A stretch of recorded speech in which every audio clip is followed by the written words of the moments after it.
Okay, everybody, so today what we're doing is I'm going to be going through the cloud slides. I already made a little mistake there, but that happens. So I'm going to break this down to 2 days. So I'm going to go through kind of the first little bit today, and finish up the last section tomorrow, and then I'll have a worksheet that'll go with it tomorrow. Alright, so when we're looking at clouds, clouds are going to be forming due to how water changes from one form to another. So the key thing we have for clouds forming is what we call condensation. Right, so again, sunlight causes water to evaporate, so we can see here into the atmosphere, so we know that evaporation is occurring when water is changing from a liquid into a gas. So as it moves into the atmosphere, the air containing water vapor is known as heated, and that's causes evaporation.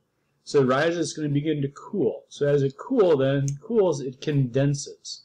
So I don't know if you remember back from the Bill Nye video we watched on the processes of basically water. But remember when he had the jug, he put a bunch of water in there, shook it up, right, to try to create a little cloud. Right? In order to be able to do that, water needs to bond to something. So when he had just water in the jug, right, it didn't do anything. But when he lit the match and added a little bit of smoke into it, so you can see like right here, it's smoke, right, and he did the experiment again, he was able to form a cloud or form that fog. So water does have to be able to attach to something, such as dust, ash, smoke, something that's in the air, very, very small. A lot of times we call it particulate matter because it's very, very small matter. Right? And this matter is what we call a condensation nuclei because it's normally at the center of the water drop. So you can see in the kind of bottom left here, this is condensation is forming on a spider web. So again, as the air temperature cools, water is going to begin to condense and needs to attach to something. In this case, it's attaching to the spider web, right? And it kind of creates those, a cool pattern. Right? The kind of light hits it. They're actually pretty bright in the morning. But it's also, a spider, which can be kind of freaky. We also have fog in the morning, and that fog is simply due to the fact that particulate matter or the particles are getting bigger. Right? So condensation is kind of a key process that causes fog and clouds to form. Okay. So when we're looking at kind of what the importance of clouds or what a cloud is, it's just a thick mass of suspended water droplets or ice crystals. So it's basically a lot of little water droplets kind of hold together in one area. So what clouds tell us is basically the sky is normally a sign of meteorological change, or that weather will be changing. Right? And it's kind of depending on the types of clouds, it can give some clues into what's going to be happening with the weather. Alright, so I do have a Edpuzzle add-on to today that kind of goes through the types of clouds. Alright, it's a song, it's kind of funny, something to, hopefully break up the monotony of the day. But it's something that kind of goes through and looks at different clouds as well as a little bit with the types of weather that are happening with that. And so we're really just going to focus today on the types of clouds. Alright, so when we're identifying clouds, there's some different ways in which we can do this. Alright, so we wanted to kind of focus on 5 characteristics. The first is the altitude. So the altitude is simply the height at which the cloud is. So based on is it low in the atmosphere, is it kind of middle, or is it high in the atmosphere? And we use different prefixes for this. Right? So we have kind of the alto, which is low, right? And then the cirro, which is high. The color, normally we have kind of the white, gray, or kind of dark gray. Density is just simply how thick are the clouds or how much moisture is it holding. Right, what are the shapes of the clouds, and how much of the sky are they actually covering? So we can identify kind of 3 basic types of clouds, and there's 7 other types that kind of can be built off of that. So that's what we're going to be focusing on today. Right, this a little bit. So again, clouds can be classified by some simple but subjective criteria, kind of what we focused on in the last slide. So basically, we look at kind of their appearance. There's 3 basic types. They're what we call the stratus, cirrus, and cumulus. Then based off of that, we can kind of add on prefixes to change kind of how they appear, kind of based off their appearance. So we can talk about, like cumulus. We'll see here in a little bit they're big puffy clouds. But then we can also look at, say, nimbocumulus. Nimbo means basically that it's going to form a storm or cause rain. So they're big puffy clouds that are going to be causing rain to form. So we'll kind of look at each of those different types and kind of how they are classified. Okay, so the first type is what we call stratus clouds. So stratus are normally thin sheet-like clouds. Right? They're layered, some rippling, and they cover large portions of the sky. So the key thing here is stratus means layer.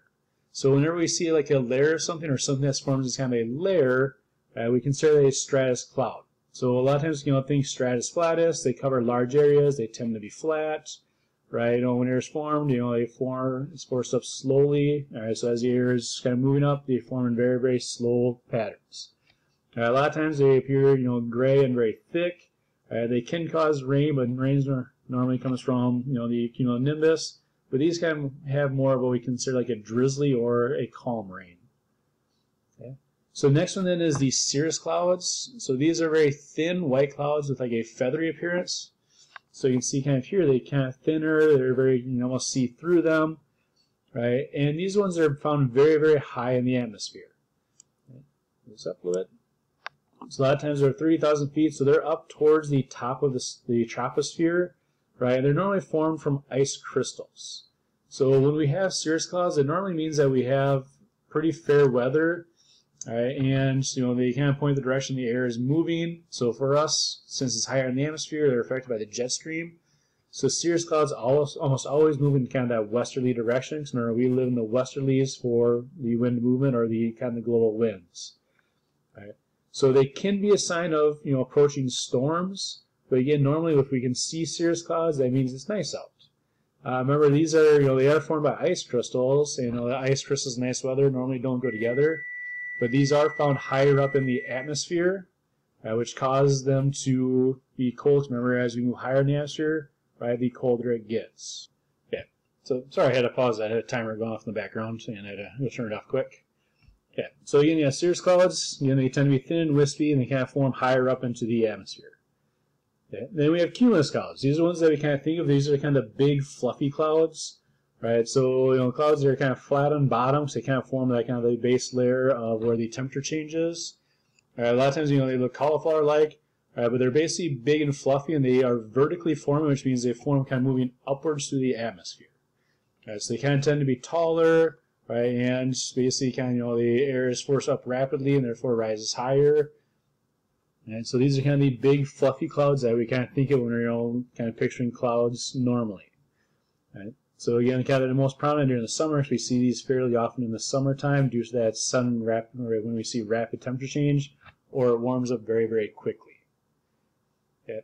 So when we classify them by their altitudes, remember one of the ways in which we can classify them is by altitude. So we use kind of different key terms here. So like cirro means that it's kind of higher up in the air, so that's why we consider them cirrus clouds, because cirro means basically higher in the atmosphere. Middle clouds is kind of alto, so alto is kind of a middle, so think of music. Altos are normally kind of the middle range for music. Then low clouds are, we use stratus or strato. So we could say like a stratocumulus is a puffy cloud that's low to the ground. And then if they form vertically in kind of the big puffy ones, when we use cumulus, so we can say, cumulo. Okay? But this is kind of looking at those prefixes that we can add on, like cirro, alto, and stratus, or strato. And we can also use cumulo. So like cirro, again, high in the atmosphere, they tend to be cold, 25 degrees Celsius. Hold on one second. Okay, sorry, I had to sneeze there. All right, so when again, cirro is a prefix, so if we say like cirrostratus, these are high wispy clouds that kind of form as a layer. All right, so remember stratus kind of means layered, where cirrocumulus, these are kind of like puffy clouds. They almost look like little puff balls, very, very high in the atmosphere. But again, they're little puffy clouds, or they kind of form vertically, very high in the atmosphere. So again, cirro means very high in the atmosphere. Alto is normally in advance of a cold front, but it means it's kind of middle. They're middle clouds. They kind of form that middle layer of the troposphere. All right, so you could say alto cumulus clouds. Right, they warm summer day. They are kind of like followed by like thunderstorms. Okay, so alto stratus is normally they're thin layered clouds, blue-gray, but they tend to form, again, alto means middle, right? Stratus is layers, so they kind of form as layers in the middle layer of the atmosphere. All right, so they tend to be thinner if they're higher in the atmosphere and thicker and heavier if they're closer to ground. So they're kind of they have an average stratus cloud. It's kind of in between the two layers, so it's not really, really thick, but they're not super thin either. All right, so alto cumulus then. Here you can see taking my satellite, so they tend to be oval or elliptical in shape. Again, they look like cotton balls because they're still they're a bit thicker than the cirrocumulus. But at the same time, they're not as thick as with a regular cumulus that's down closer to the surface. So again, strato is, we have these dense, so we have, like these stratocumulus. So these are puffy ones that tend to form in layers. A lot of times they tend to be darker in color, right? And they are associated with kind of like bursts of rain or small sections of rain. They're not always this dark, but this would be an example of a stratocumulus. Okay, so whenever we had nimbo, nimbo is one of those key prefixes again. Nimbo simply means rain. So if we have a nimbostratus, that means we have flat clouds that are releasing moisture, releasing precipitation. Right? Whereas cumulonimbus, these are big puffy clouds that again are releasing precipitation. So whenever we see nimbo or nimbus added onto a type of cloud, that just simply means that it's going to form rain.